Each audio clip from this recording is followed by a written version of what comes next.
Hi, today I have a very old padlock. It's a TOK cylinder padlock.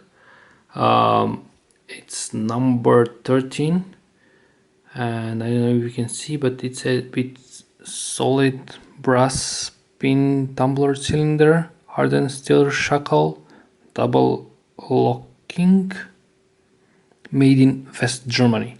So it's a very old lock. Here's the key.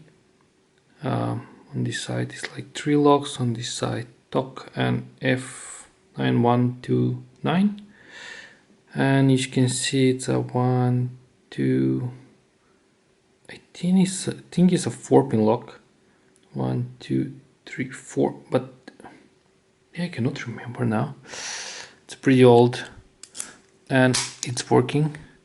As you can see, it's the locking bar. It's a, you cannot shim it, I think.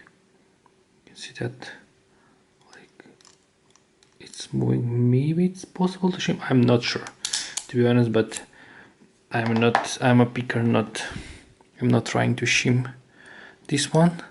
So I'll try to pick it, and I'm using this beautiful pick by Jason J XB Mode, and thank you very much for sending it to me, and I'll try my best. Let me try like this to pick it.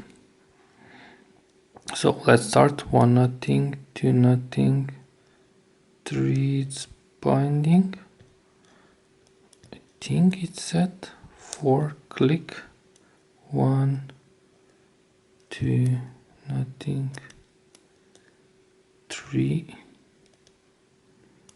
nothing, 4 fill set, 1, 2 click from 2, and ooh, we are open, pretty big open. It's without security pins, 4-pin lock, but yeah, it's a very old and interesting one. But yeah, guys, what can you expect for lock that old? Yeah, again, thanks for watching. That was a TOK lock made in West Germany, number 13 pick. So guys, thanks for watching. Have a nice day, have a nice picking, and bye bye.